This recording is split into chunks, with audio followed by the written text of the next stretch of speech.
table there. And please, I'd like to take this opportunity to introduce our newest entries here. And we have Helena Leander from the Swedish Green Party, who's just joining us now. And we also have Roger, and you have to help me with your last name, Tiefensee, from the Swedish Centre Party. And welcome to both of you. And the way we'll approach this panel now is that we'll give our newbies, including Stefan Henningsson, who I presented earlier but deserves another presentation here from WWF. And those three newbies will now have an opportunity to speak to you for a few minutes, explaining what their positions and thoughts are on what's been presented here today and generally when it comes to the consumption perspective on climate action. And then we'll enter a broader panel debate and also invite you into that discussion. So why don't we start with you, Helena, please? Great. A good tip, never drink too much when you're supposed to be in a panel. Anyway, talking about climate change and equity, I think we have to keep them together in the discussion. Sometimes you hear the notion that in Sweden, well, we do all what we can, so everything we have to do now is to go to those negotiations and tell everybody else to do exactly what we are doing. But as Dale pointed out, it doesn't really work that way. I mean, didn't you say China does what the West does, not what we say? So if we sit back and say, okay, we've already done everything, what's China going to do? What are the other countries going to do? Not much. And obviously, we're not going to solve the problem that way. If you heard Kevin, which I unfortunately didn't, but I read his article, you feel that we have quite a lot to do. We have to do more. We have to do everything we can do at home, and we have to do what we can abroad as well. We have to stick to our promises to finance mitigation and adaptation in developing countries, and we have to show that we're serious about climate change at home. Otherwise, we won't have any success at all in the negotiations. And also, treaties or not, it all boils down to that we have to reduce our emissions, so why don't we start now? And when we do that, I think it's good to keep in mind this consumption perspective. Otherwise, it's easy that we say that, take the example that we shift to more plant-based diet. That would be really helpful for the climate. But most of the reductions, they won't show up in Sweden. They will show up in the countries from which we import either the feedstuff or the meat itself. And in that case, would that be useless to do? Of course not. So we have to be careful when we design our policies so that they aim at consumption as well as production. Of course, it's easier to affect production. We can have our standards and rules and taxes, etc. But we also have to think about instruments that affect consumption. And especially when talking about tax incentives and so on, they can easily be targeted to consumption, so that we keep that in mind. I don't think I have the time to go the whole way into climate policy in this introduction, but just to keep it simple, the basic idea is to do what we can possibly do at home and abroad. And at home, well, we have to make it possible and we have to make it profitable. We have to think about the climate when we build our cities, our infrastructure, etc., so that it's possible to make the more environment-friendly choices. And we also have to make it profitable by using taxes or trading systems, etc., so that we spur innovation and then we induce change behaviors in people. So sometimes you get a bit depressed when you hear figures like the one from Kevin Anderson, but I think that should spur us to do even more at home and abroad. Good, thanks, Helena. And then Roger, please. Thank you, and thank you for hosting this event. I think the presentations earlier have been both interesting and scary. Especially Kevin Anderson's presentation was scary, I think, to all of us. And I think it's important, as Kevin Anderson does, to raise the fact as it is. Raise the fact as it is, and it's, for me as a policymaker, it's important to use these facts, but to add hope. Because when we had the coffee break here, someone talked about, but what can we do? And we have to have as a policymaker, you have to have the public with you. And add hope without diminishing the challenges of change, I think. And business as usual is no option. But seeing this as a challenge of change to an efficient economy or low carbon economy or whatever you like to call it is a huge business opportunity. And if we see it as this business opportunity, we add hope.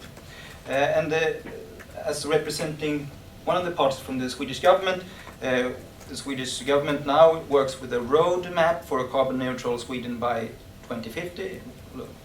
When hearing Kevin Anderson's presentation, that will not be enough. But anyway, I think one of the major challenges we have in Sweden is transportation system, and we have a strategy going on for a transportation system independent of fossil fuels by 2030. And when I heard Dale's presentation, I would like to add food security. I read a couple of days ago a report from the Farmers Association, and when talking about peak oil, and peak oil compared to food security. And I think that was a little bit scaring presentation as well. So I would like to add, and the Centre Party would like to add, a fossil independent agriculture sector.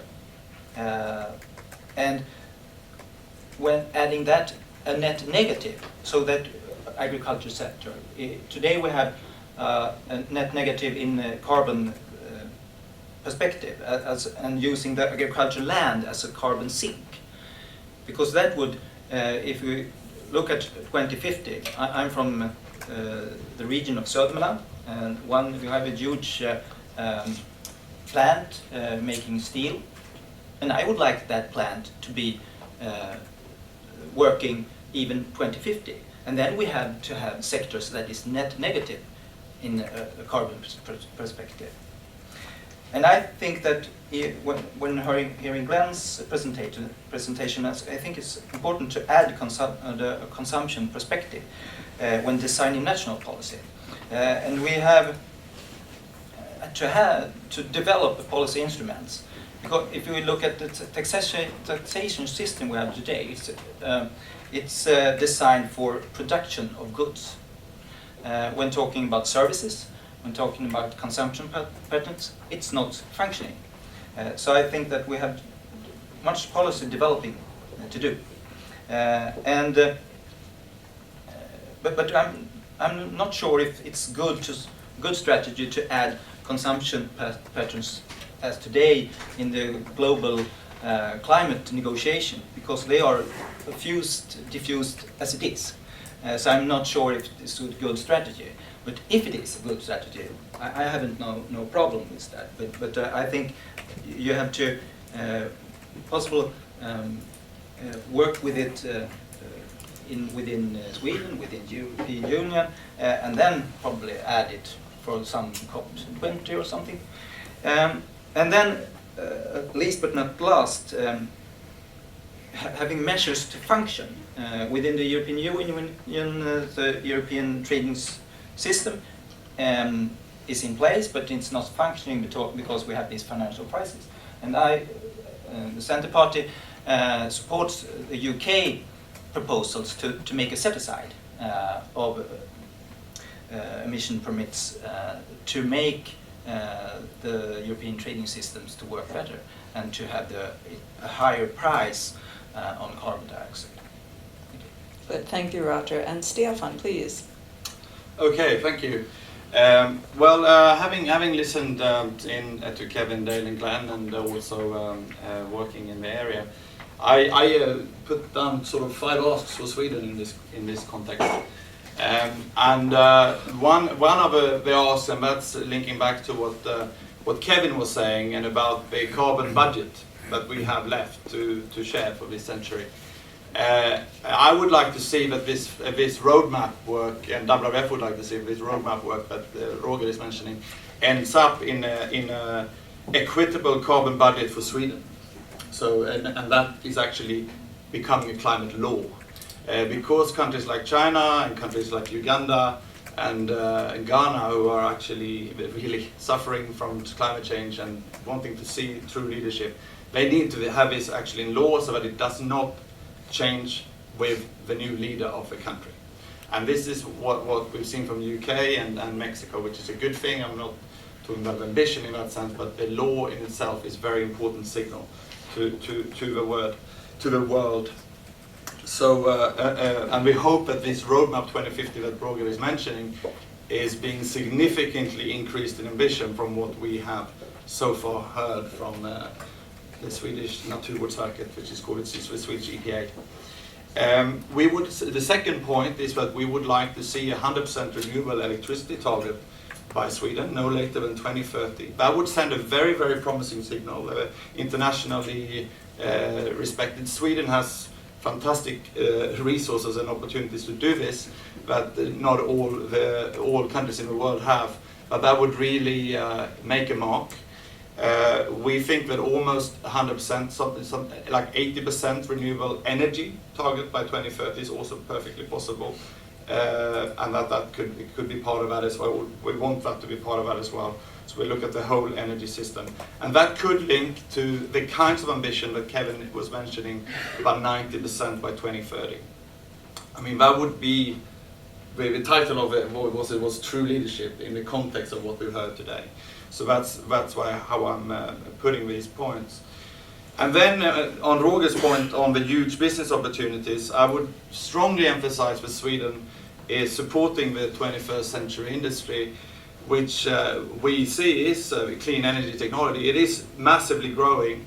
It's grown from 100 billion euros per year to 200 billion euros in only 3 years' time. So it's been doubled in only 3 years, but it's not because of Sweden. It's more because of China. So China is today 2% of GDP in China is from producing, manufacturing clean energy technology solutions. That is very, very promising.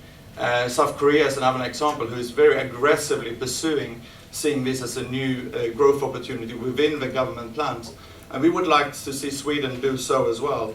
Sweden is having about 0.2% of GDP from this sector today, so it's significantly behind in pushing it out, although being very innovative in the sector because there are a lot of innovators around. But there's a true challenge on scaling that up, and that also links to having a strong domestic market, having strong targets domestically in order to scale up these solutions, but also collaborating with the big emerging economies who can get them out the market quickly, not least China. Very, very strategic issue for Sweden at the moment.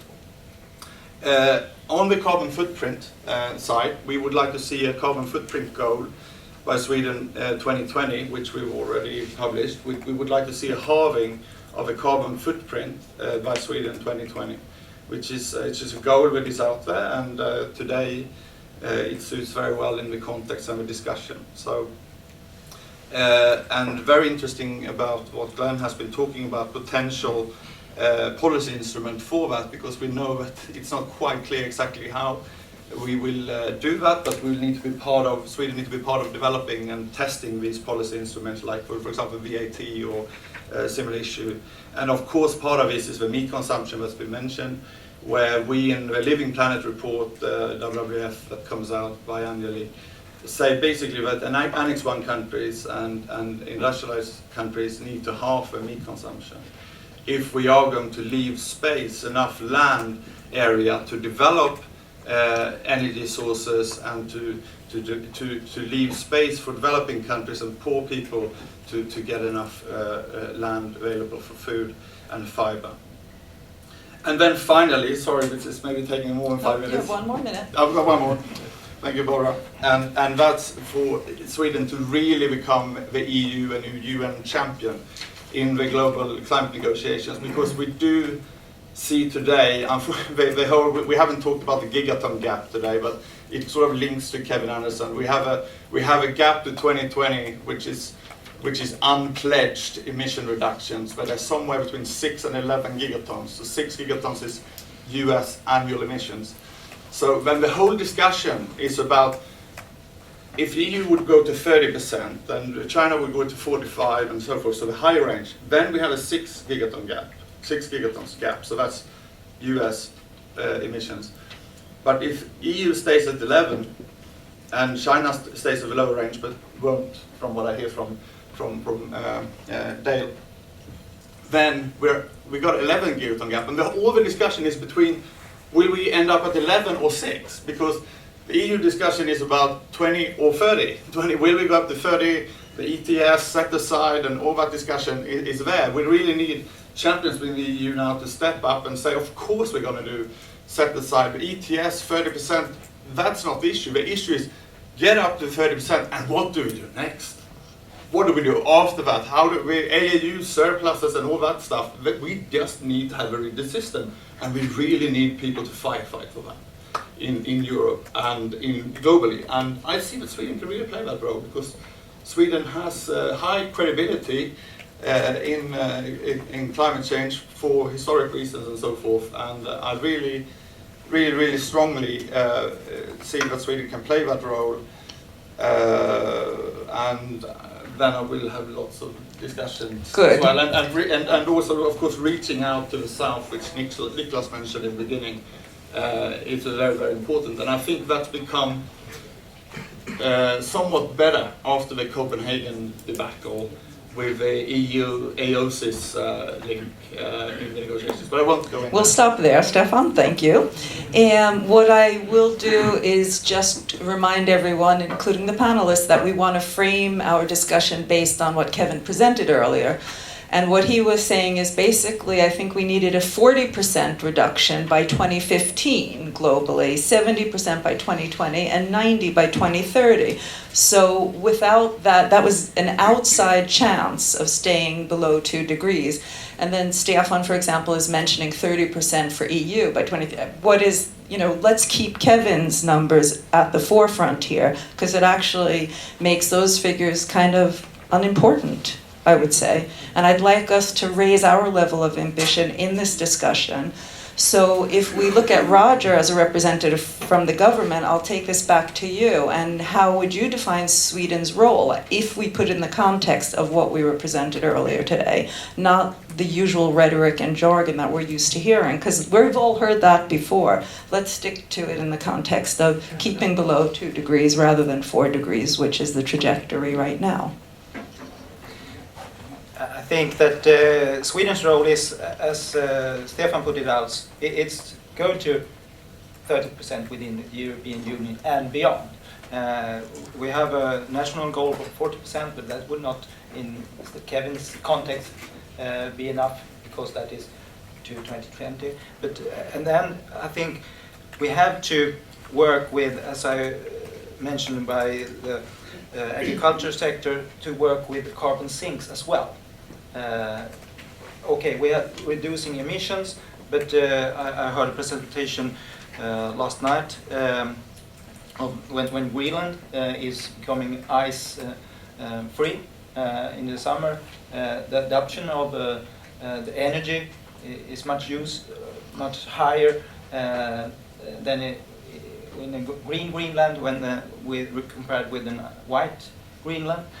So you have to the use of the land use. We have to add that and deforestation, become carbon sinks in agricultural land and stuff like that to add to emission reductions. Okay, that's one way of approaching it. What about Sweden and our own domestic emissions, and then specifically what we're talking about during the seminar when we look at the consumption aspect on our emissions that are actually taking place beyond our own borders, and what our responsibility is for that. If we consider ourselves global citizens and actors in a global arena, it doesn't matter really where in the world those emissions are taking place. And if we relate it also to what was presented here, by Dale, and the lack of confidence by the Chinese in these global negotiations because of the lack of leadership and walking the talk on the part of the Westerners and Annex 1 countries. So that's something to consider in further discussion here, and I'd like to hear, Helena, do you have any comments or ideas about that as well? Yes, I do, but I'd also like to stick to the previous discussion about the goals, if I may. I think we seriously have to raise our ambitions in Sweden. The way that our goal for 2020 is defined today, we don't really have to do anything because we can just count on offsets. And of course we have to do things abroad, but we can't really see that as an excuse for not doing anything at home. So we have to raise our ambitions, but then also we have to have some kind of instrument to make sure that we actually reach our goals, which we don't have today. And I think bringing up this climate law, as you did, Stefan, from Britain, they have this Climate Change Act, which is some kind of instrument to make politicians commit to those goals, to have a system for securing that we actually reach them. I think that would be very helpful for Sweden. But then the problem with that is that it's still production-based, and we still need production measurements since that was what we can easily, or at least more easily, affect here in Sweden. But we also have to have the statistics on the consumption patterns, which we don't really have today. There are like several figures running around, and we don't really know what to stick to. So if we at least could start by bringing in those statistics and trying to define our policies in terms of reducing our carbon footprint, I think that would be a very helpful first step. Great, and Glen Peters actually showed us a lot of nice curves regarding the Swedish consumption statistics, etc. And it would be interesting also, Glen, to follow up on something that was discussed, kind of you touched upon it, so did Dale, as far as the conflict between the trade policies, trade policies and climate policies. And it was something that you saw as more or less inevitable and was presented by Dale as a bone of contention eventually, or potentially. You can hear me okay there? Yep. Just maybe something quickly to add on the sort of preview on Kevin's targets, if you like. And I think there's a difference between economically and technically possible, which is what a lot of these studies show, and politically feasible. And there's many political issues that come up. Each country will raise certain objections to fit their certain needs. And the challenge is always navigating through those political issues. So while I think it's technically and economically feasible to reach the 2-degree target, negotiating that through the politics is the challenging part. And I guess one of those issues is how do you get more countries involved? How can you make sure countries live up to their promises? And this is where the trade links in. And a lot of sort of academics that work in this field, even people coming from the WTO themselves, will say that trade and climate policy are on a collision course. We can't get to where we're going without some stage looking at how we can integrate trade and climate policy. And there's many different aspects to that. In WTO, there's this thing known as environmental goods and services, I think is the terminology, which is one aspect, which is the free flow of goods and services which have environmental benefits. But there's also using trade policy as a whip, if you like, as a punishment in climate policy. And this is how it works in some other environmental agreements, such as the Montreal Protocol. Another issue is whether trade policy can be used to force countries to act on climate policy. So when there's one study that just came out of the UK showing that if you use border taxes, then you will never get to applying that border tax because the other countries will want to collect the income from the border tax instead of, say, in the case of Sweden collecting the income from the border tax. It's better for China to have an export tax and China collect the income.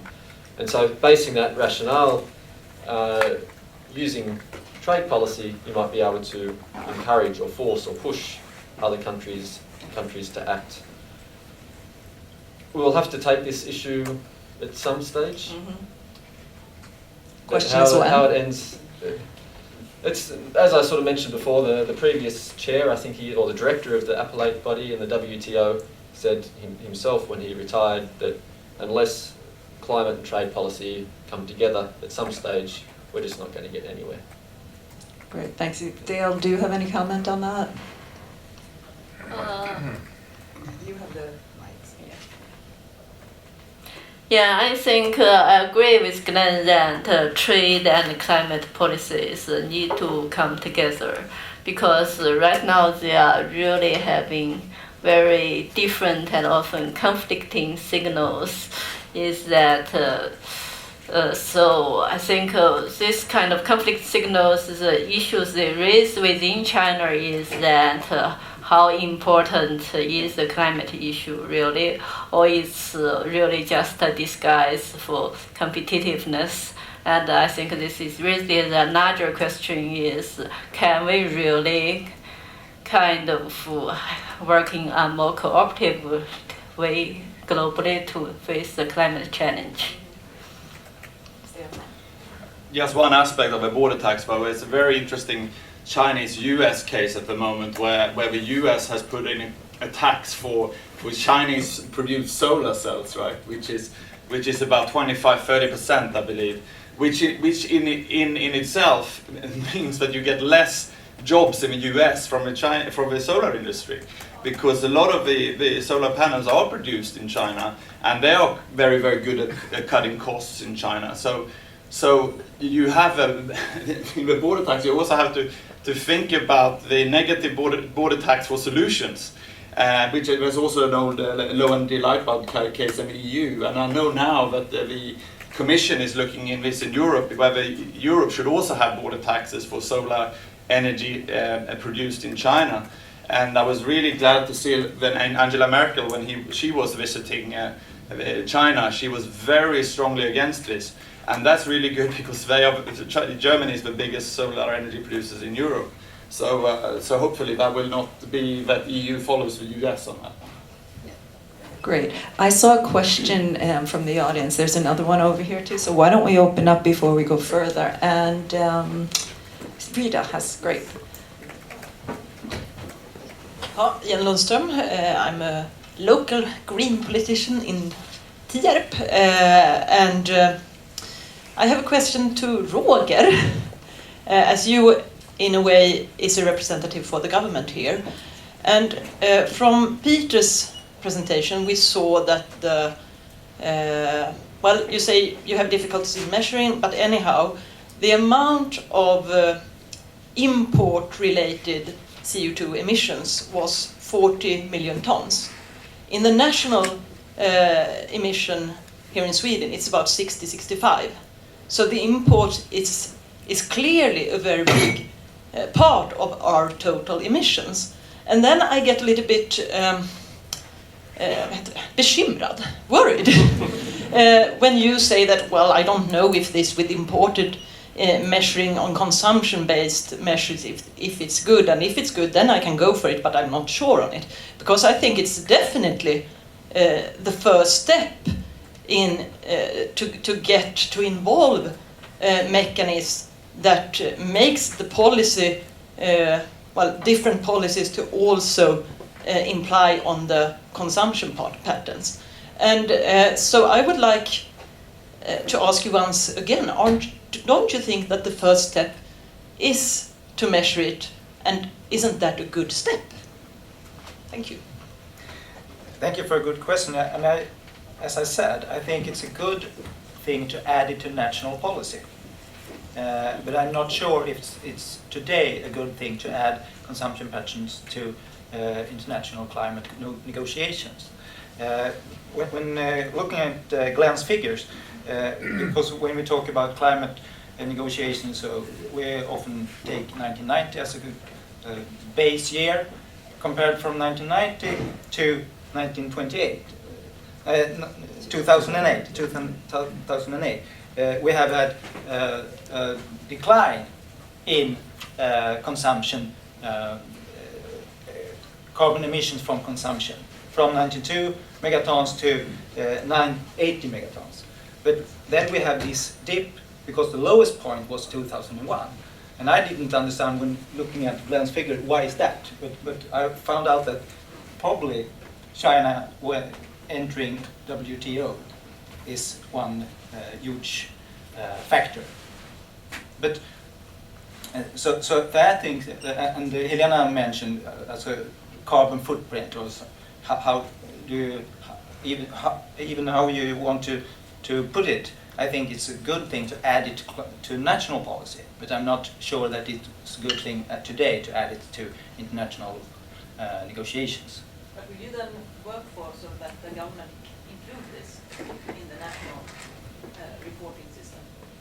Yeah, we do it in when we talk about this roadmap for 2050. Helena and I have this on our agenda when we talk about the environmental goals, these 16 goals, because then you have it says in these goals that we should not fulfill these goals by putting our environmental footprint abroad. So it's on the agenda. Stefan, did you have a comment to that? I just had a comment on that. We also think that it's not so good to put in the consumption-based system into the UN system. We certainly want to see it on as a national target level. And the reason is because industrial emissions, I asked Kevin about industrial emissions, because we need to deal with industrial emissions and use the levers we have on national level for that as well. There's a good report that's come out from the work that the government is doing in Sweden on the Roadmap 2050, which is called Decarbonizing Industry by 2050, which is basically looking at the big, heavy industries and what needs to be done for them to be very, very near zero carbon. And that is fairly huge investments, research and development and demonstration of new solutions. So that's not actually existing solutions we can just pick up and use. This sort of exception of technology is available for all solutions we need. And in order to create that pressure, we need to have pressure on domestic level, domestic cuts, is our view. And that negotiation and getting a very, very robust deal is important for that. Otherwise, who puts pressure on SSRB? Thank you, Stefan. We had another question in the audience back here, and another one in the third row. Hi, this is Karina from WWF, and I must say I'm really happy to hear an opening for a national target when it comes to consumption-based emissions. And regarding that, I have a comment and a question. And the comment is good news for the policymakers and perhaps a little bad news for Glen, because in Sweden it's quite clear we don't need any more research to know that the carbon footprint is a sufficiently stable and trustworthy indicator to be able to follow up our consumption-based emissions. That has already been stated this year in a report by Naturvårdsverket for the environmental goals system. So that's my comment. And we don't need more research into that. Of course, research is really good, and especially as you mentioned, Glenn, the policy measures to deal with the consumption-based emissions, we need a lot of research on that.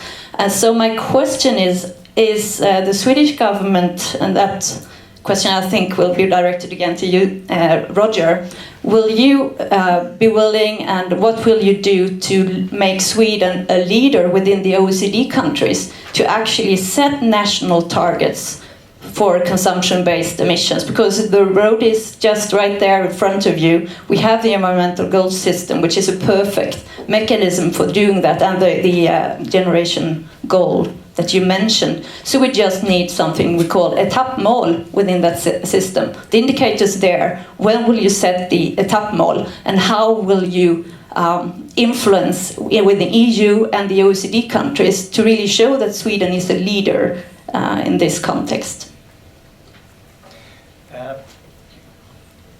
When talking about the environmental goal system, Helena and I sits in that parliamentary committee, but we haven't the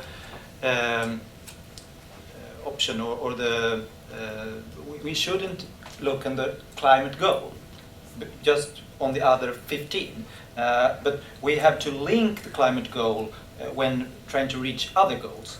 But so I think it's more suitable to put your questions in the context of this roadmap to 2050, and especially for the fossil independent transportation system.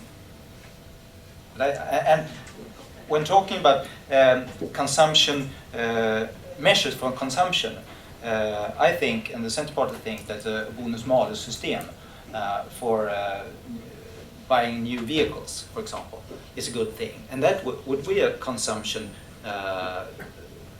tool. Thank you, Roger.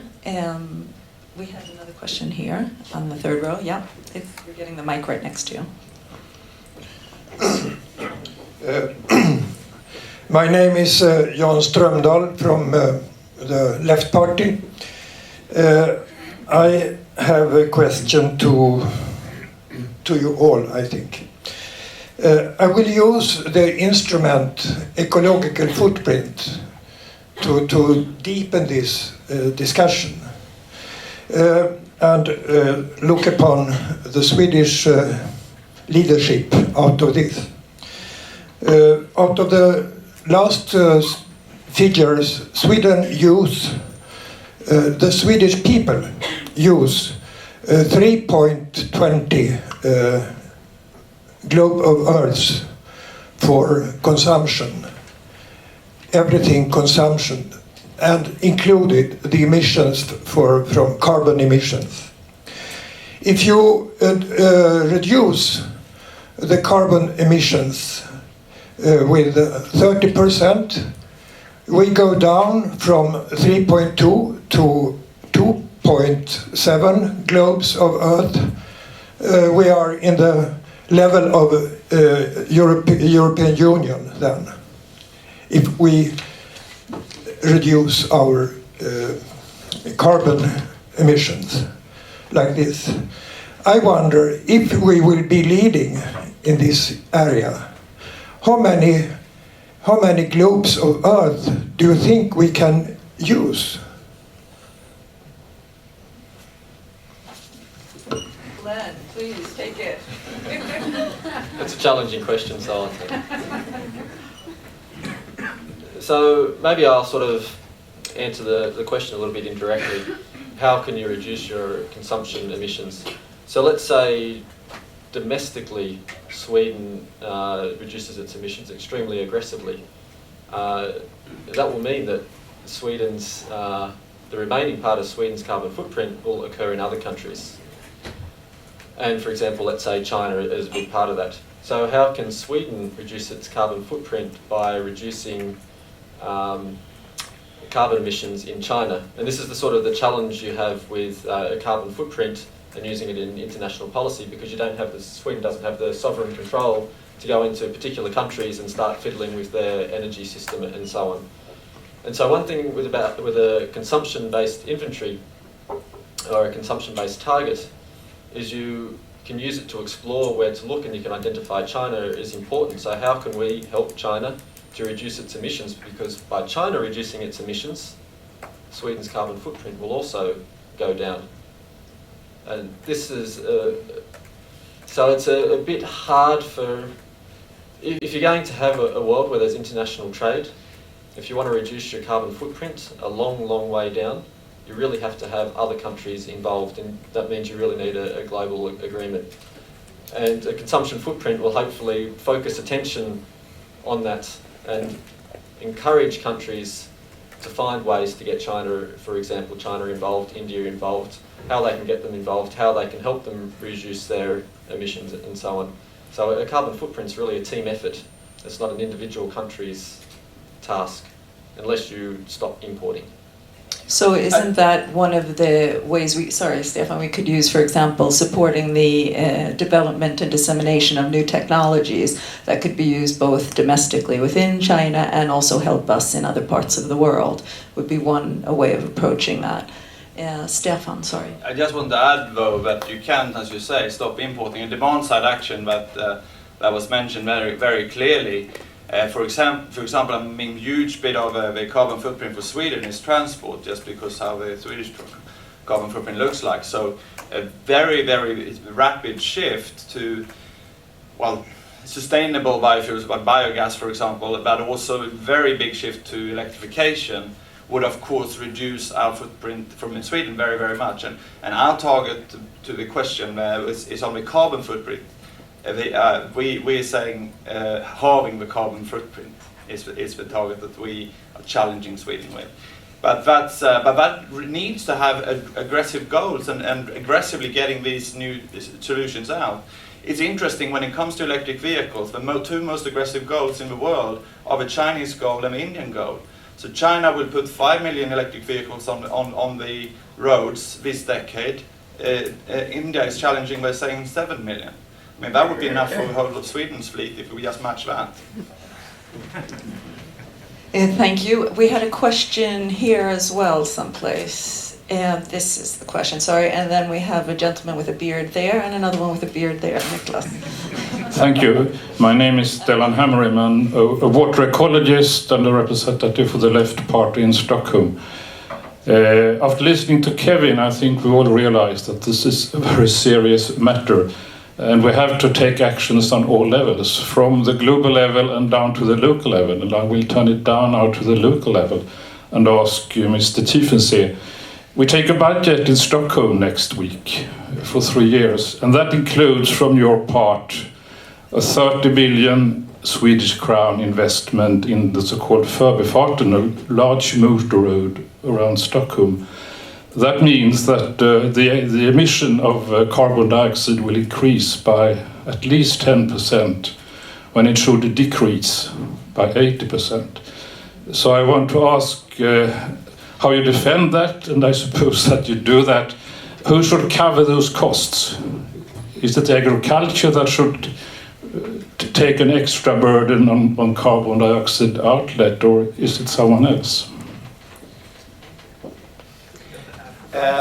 As I mentioned, the government works with a strategy for a fossil-independent transportation system by 2030.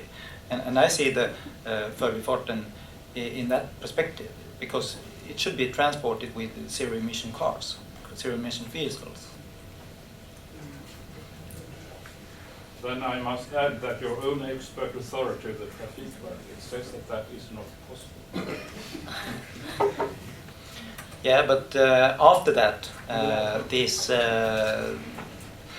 what do you say, committee, one single man committee had started working. So I think, I'm an optimist. I think they would come with good measures, both entering existing technologies and proposing innovation, so we can add new technologies.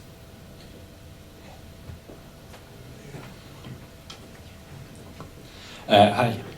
Sorry. My name is Dominic Hind. I'm from the University of Uppsala and University of Edinburgh, and also the Scottish Green Party. Helena referenced the UK Climate Change Act. Scotland, previous to that, passed a actually more ambitious act, which is binding in Scotland, but which didn't include the Scottish oil industry, which, as you're probably aware, is it's the same as the Norwegian oil industry, and per population it provides a large amount of Scottish GDP, if you can talk about that.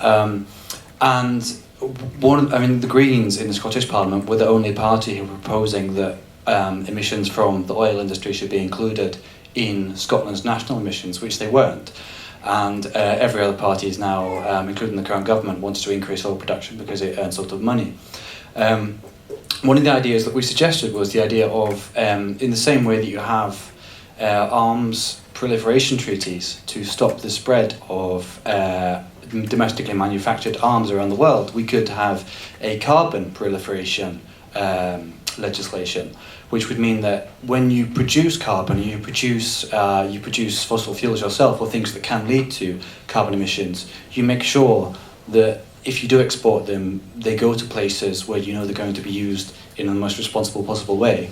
And as opposed to Helena, as a kind of nominal colleague, how would you feel about introducing legislation to make sure that when carbon is moved around the world, there is some kind of check and balance on where it ends up and what it's used for?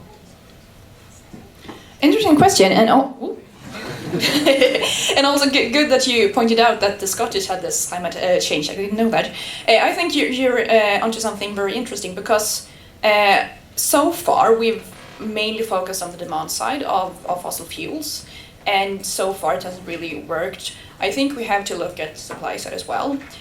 What I have focused on so far is not really exactly where those carbon atoms go, but more where they are extracted. For example, if you could have a ban on drilling in the Arctic, which is a very sensitive area, that would be a good starting point. And you could also set aside other areas that are more sensitive and try to restrict drilling for new fossil fuels that aren't already being exploited. So that's the way I've thought of it so far. Maybe the Scottish idea is worth to have a look at as well. Thank you. I think, Glen. Yeah, I have two comments that I'd like to add to that. One is just using it as an opportunity. And I'm going to use a Norwegian example here, and as you know, Norway has a lot of oil and gas. And it comes back to a governance, I guess, issue or a structure of governance. And this is something that you sort of implied. I don't know the details of Swedish politics so well, but some sustainable development goals are handled by the Environment Ministry. Climate negotiations and climate goals are handled by a different ministry, maybe Finance Ministry or no? The same ministry. Okay, so in Norway you have a different situation. Also the oil industry and also the coal industry in Australia is very smart at getting their people inside ministries. And if you look at some ministries in Norway and certainly in Australia and look at the background of the people, where they're trained by mainstream economists, etc., etc., etc. And these are the people making the decisions, you end up with a governance sort of issue. So there's a vested interest being put inside ministries and governments. And this is an issue in many countries, and I presume it happens in Sweden to a degree as well. That was the first point I wanted to make. For example, with the Scottish example, the only reason the oil and gas would get excluded is because someone had a reason to exclude it, and someone in power. Yeah. And the second thing is there's alternative policy designs which you can work on with fossil fuels, and that is taxing the extraction of oil. So instead of, at the moment, we base the carbon tax system on where the carbon goes to the atmosphere, so where we use the fossil fuel. I talked about focusing on consumption, but you can also focus on extraction, so where the oil comes out of the ground, whether it's Scotland, Norway or Saudi Arabia. An advantage of that is there's a lot fewer players involved. With 20 countries, you can pick a lot of the countries. A lot easier to apply the tax. And of course, countries like Saudi Arabia will bitterly disagree with you. But then, alternatively, if there's a global agreement, Saudi Arabia is going to lose a lot of income from oil. If they have a tax which they collect the tax if it's an extraction-based tax, then this offsets much of the drop in fossil fuel consumption. So if countries that have fossil fuels start to tax the fossil fuels themselves and you have an extraction-based or supply-side policy, those countries reap the benefits through the tax, and this partially compensates, in many cases fully compensates for their drop in fossil fuel sales. So that's an alternative way to deal with the policy game. Great, extraction tax, that was new. And Frida, we had the woman right next to you had a question, and yeah. Thank you. My name is Christina Nystrom. I'm from an organization called Climate Action, Klimataktion. And Fredrik, my question is to you.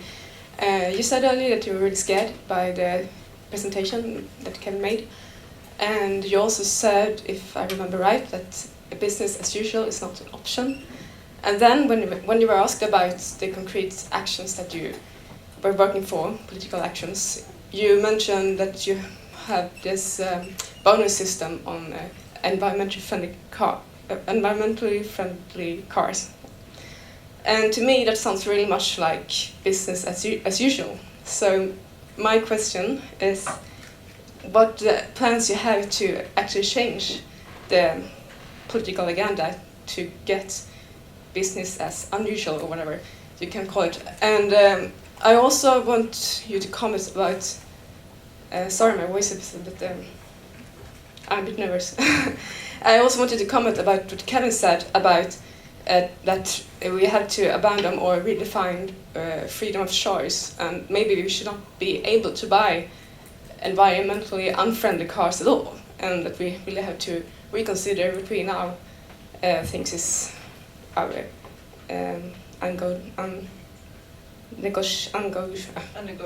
unnegotiable freedoms. And if you can see any way that you politically can redefine these freedoms that we think we have.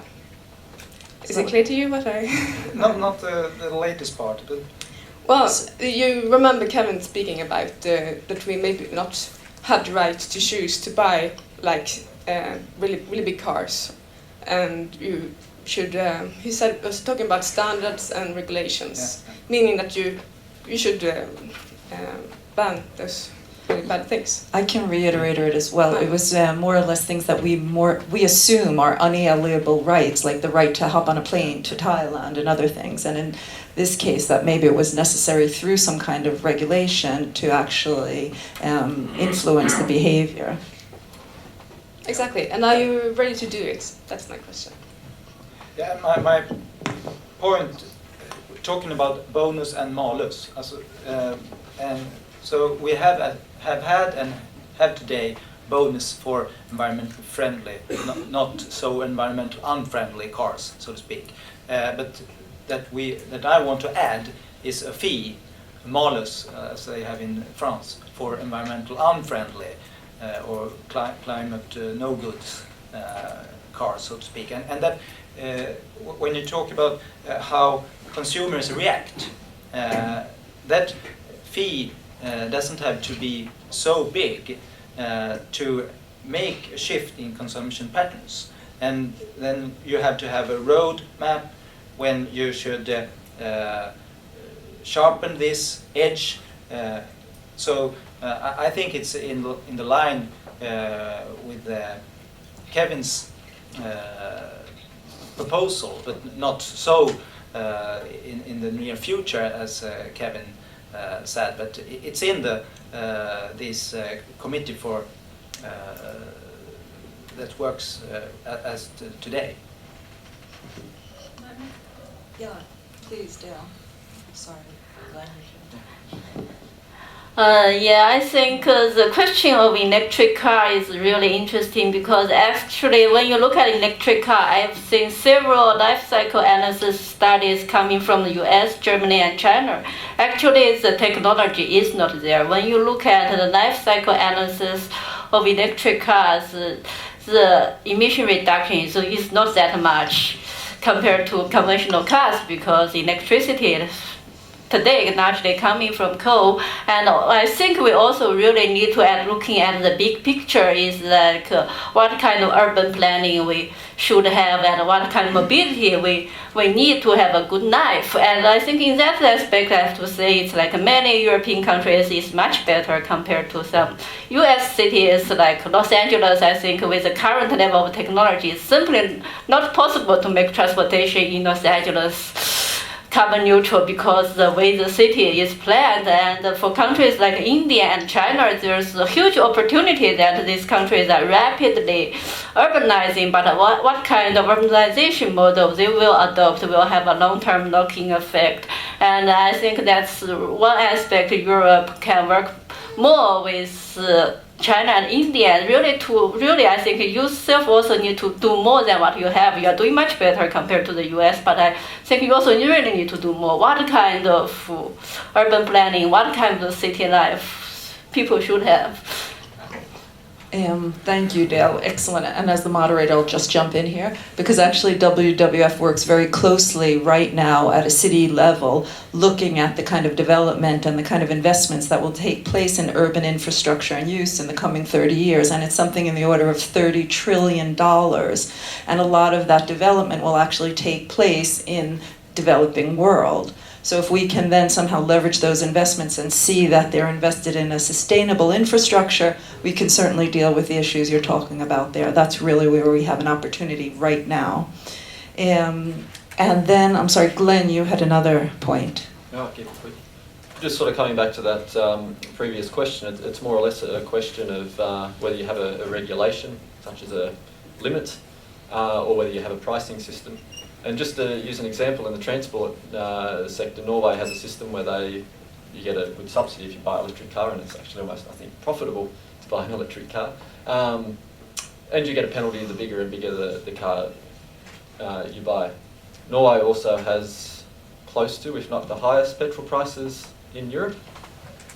Norway also has the largest cars in Europe. Italy, I think, has amongst the lowest petrol prices in Europe. Italy has amongst the smallest cars in Europe. And this comes back to the issue that money talks. Norwegians can afford to buy a big car irrespective of the tax and of the price. And this is where regulation, strict regulation, becomes an advantage over a price mechanism. Yeah, that was a good example because Kevin also mentioned that at some point the economic drivers are just not enough and actually becomes a moral issue in one way, and we need regulation then to support that. So that was good, thanks. Yeah, we had some others and I'll just follow the order. It was Niklas, who's next. Yeah. Thank you. Niklas here from Respect. On the discussion on consumption-based emissions, I'm missing the perspective of corporate supply chains. When it comes to all different kinds of sustainability issues, today the focus is more and more moved towards looking at the supply chain perspective in the corporate sector. For instance, we don't accept when T-shirts are produced with child labor, or we don't accept when companies use suppliers or sub-suppliers where they make violations of environmental law or other issues regarding sustainability.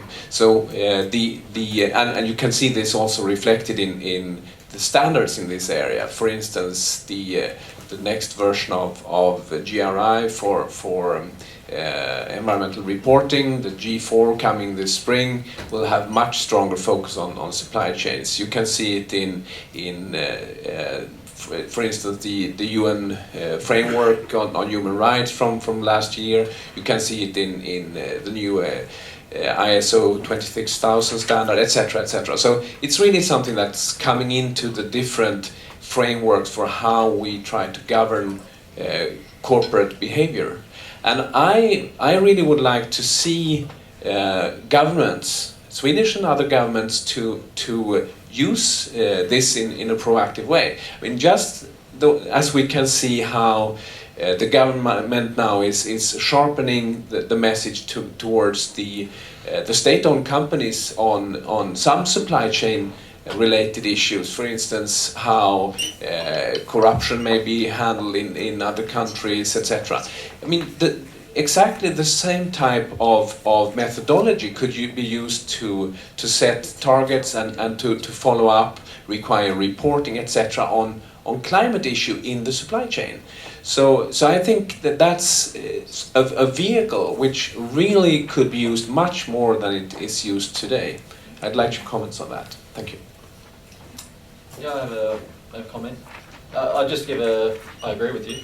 And just a couple examples or additions, and maybe this first one you sort of meant, you have government procurement, for example, and there's usually strict requirements.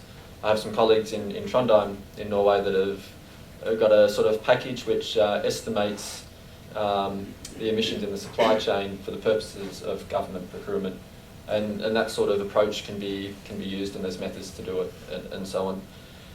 At the company level, particularly when you're a big player in the market, and maybe only when you're a big player in the market, you have a lot of power over your supply chain.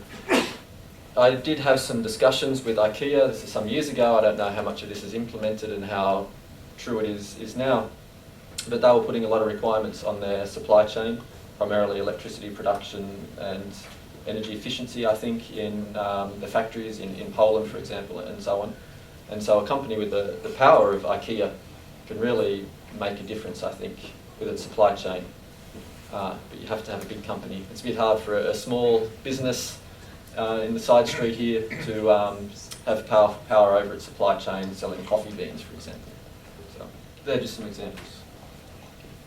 Stefan, if you could keep that brief. We have 3 more questions for the audience and we'll round off. Yeah, I think it's a very valid point. I just want to add that and it came up in Kevin's address as well, the electricity intensity, carbon intensity of electricity in nations will have a huge impact on this, and big corporates are looking at this in order to reduce the supply chain emissions in where they are going to put production. We wish it was a very, very strong signal at board level as well, this discussion. It is in some companies, but not in all. So, but that's both a message in terms of it's important to improve carbon intensity of your electric system, not least, but also in terms of actually driving new investments in renewable energy towards the markets where renewable energy is not so common. Yeah. Great, thank you. And we had a question up here in the front, Per and Niklas, and then there was one, we might only have time for these 3, I'm sorry. Hello, my name is Linnea Heiskala. I'm a student of engineering here at KTH. My question is kind of similar to yours earlier. Dale mentioned that the Chinese won't do what we say, but what we do. And I think it's pretty obvious that we all have to radically change our behavior in order to reach these emission goals. But as long as we are left with the option of doing wrong, taking the flight instead of taking the train, for example, many of us will. So radical legislation, I guess, is needed. And that raises the question again about democracy. But I think it would be interesting to hear you play with the thought that you are the single legislator. What would you do? How would you legislate in order to reach these emission goals? And I think the question is up for grabs. Great question. Why don't you start, Helena? Yeah.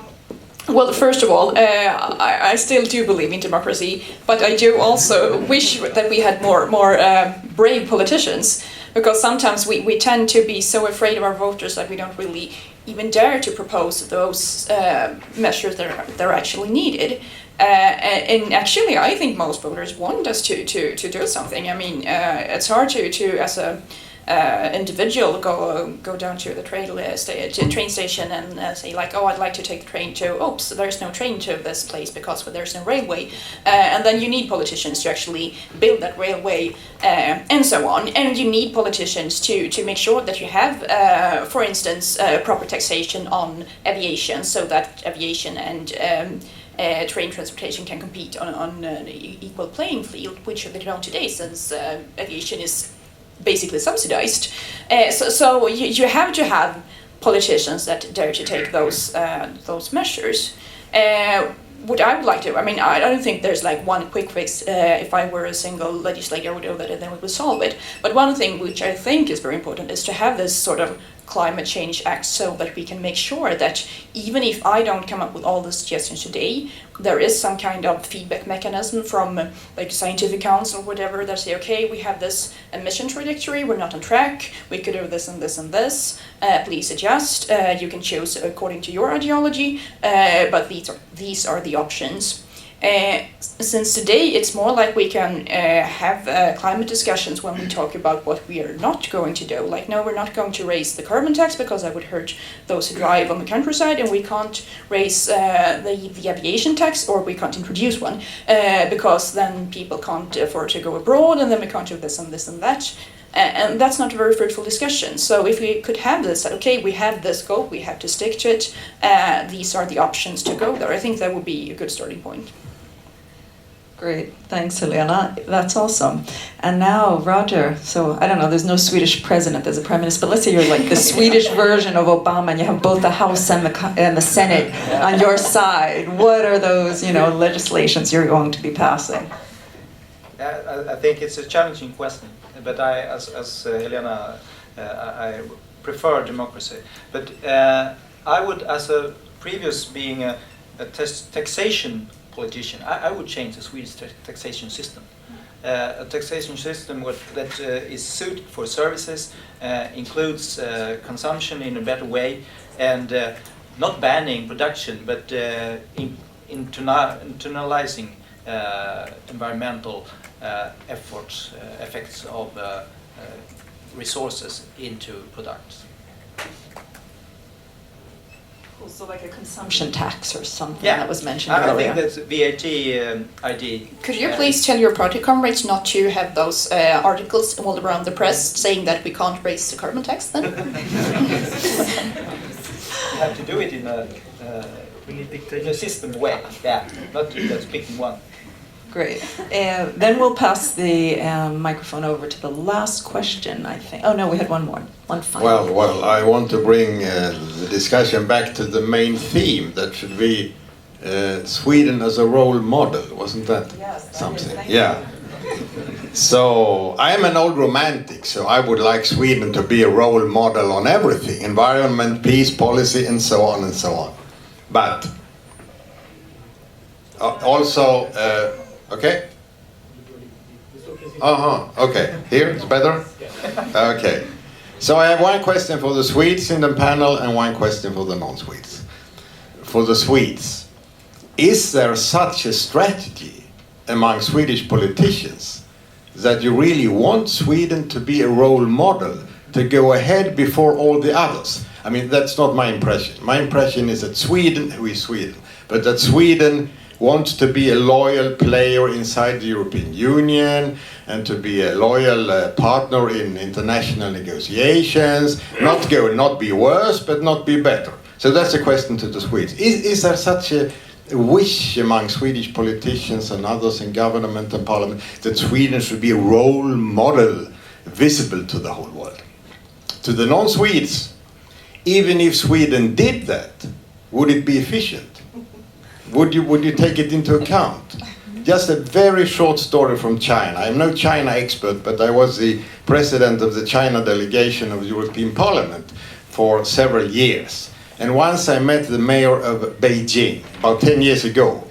And then I talked to him about what was very visible in Tiananmen and Chang'an Avenue, that the bicycle lines were shrinking every year, and there were more and more cars. And so I asked him, why are you doing this? We have given up that. Since long in Europe, we are pushing the cars out of the cities. And he said, I know, I've seen it, I've been in Europe. So it was not a matter of what I said, it was also a matter of what we did in Europe. But then he said, I cannot refuse Chinese now, when they for the first time in history can afford a private car, not to use it everywhere. We must make our own mistakes, he said. We cannot learn from your mistakes. So that's my question to you. Would the world take it into account if Sweden were the green pioneer of the whole world? I would hope it, but I'm not sure. Thank you, Per. That was a, loaded question. I'll ask you each to just give a very brief response to that, because we're going to round off soon. And besides which, we'll have a mingle soon so we can continue that discussion afterwards. So let's start with the Swedes then in the panel. Is Sweden a true role model? Does it have an ambition of being a true role model? Helena? Well, actually, I would like all countries to go for being role model in climate change. But since I'm a politician in Sweden, all I can effectively affect is Sweden. So in that sense, yes, I definitely want Sweden to be a role model. Short answer. Okay, that's great. She wants it. Do you see that Sweden, other politicians are trying to be? Is there an aspiration generally, would you say? Well, I think there's certainly an aspiration, but it's not really matched by the actual policy. Roger. In respect of climate issues, I think this roadmap to 2050 could be that role model, but I understood your question as a role model in all foreign policy and stuff like that. No, now it's about... Now it's planned. Okay. So in that respect, I think putting inside the right measures, this roadmap could be that role model. Okay. Stefan, you can't respond as a politician, but you can respond as a very observant Swede. Well, I do not see that ambition in government that Sweden wants to really be a true role model. I mean, it's like to what Dale said on the US lifestyle must not be the dead end. Well, the Swedish lifestyle must not be the dead end either. And that's I mean, Sweden is so proud of exporting our sustainable life. That scares me, because we're driving around in our big cars, we're showing off Hammarby Sjöstad to the world that is not meeting the building norm requirements by 50%, you know, as a sustainable village for the planet. We are increasing meat consumption enormously. We are not the guiding light, and we must be the guiding light. I really feel that we have the power to be the guiding light from Sweden, but we're not. Thank you. And so now it's the question to the non-Swedes about, whether or not Sweden was a role model. Let's assume that it really was a true role model. What role does it play, actually? How important is it, and what will it account for? I think it still matters. I think, yes, your observation is right, and especially in the last 20, 30 years. And the Chinese, not only both the public as well as the government, kind of takes the U.S. and the shining role model to imitate. But I think they've already made their mistakes. They are realizing they are reaching the limit. Like, I don't know if you have recently visited Beijing. It's like the city has more than 7 million automobiles.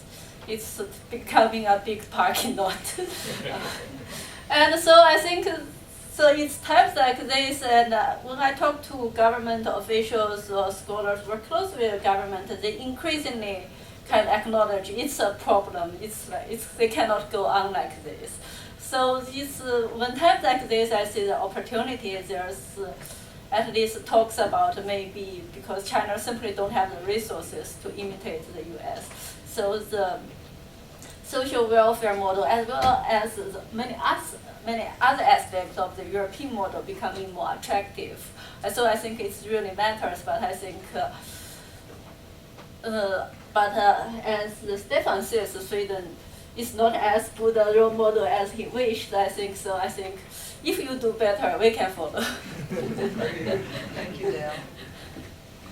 We have an expression in English, punch above your weight, and Australia often likes to use that expression in international politics, that it punches above its weight, so it's a role model in a sense. It depends on what you mean by a role model, and I think you really have to have evidence as a role model. So if Sweden could come along, for example, and say, we implemented this policy and we reduced our emissions 5% and it cost us this much. We implemented this policy, it didn't work, don't try that one. We implemented this and it reduced emissions this much and it cost this much. If you've got that sort of information, then I think it could be very useful to others. Whether others would follow up on that is a different question, but you have to give them that opportunity. But this is coming back to your question before, which comes back to a short-term political cycle and not a long-term vision, which is, I think, a problem how you fix that. So it's hard to be a role model when you have to get elected in a couple of years' time. Okay, great. Thank you all for that. We're about to round off, and I'd like to start by thanking the panel for an incredible job and for all the presentations and inspiration we've had today. So thanks very much.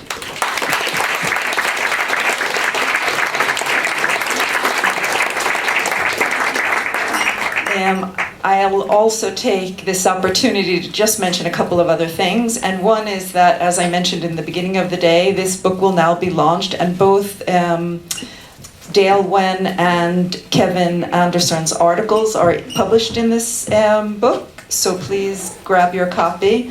The other thing I'd like to announce is that WWF has a project called Climate Solver, where we work with climate technologies, radical transformative technologies, and we identify a number of those every year.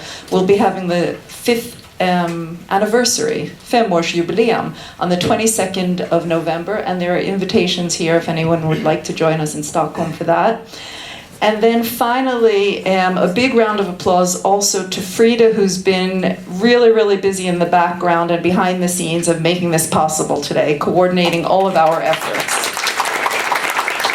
So thanks very much to Frida. And then, in a very quick way, just of rounding this off, because I don't have more time, which is just great because it makes it very easy, I want to leave you with just a couple of words that kind of stuck out for me today, with exclamation points after each one. Urgency. Another one was courage. Demand, and I'm talking then about creating the demand and using the demand side to instigate change. That was mentioned several times. And the other is, yes, we can. There was, despite all of these horrible, horrible, horrible scenarios, actually even Kevin had a number of solutions when it came to the equity issues and the technology issues. And we've heard some of the policy suggestions here as well. So I'll round off and thank you for today and just turn over to Nicholas, who will give you some details about the launch to come. I think we should thank Barbara as well. Thank you very much, Barbara, for excellent facilitation. So the practicalities now is that we are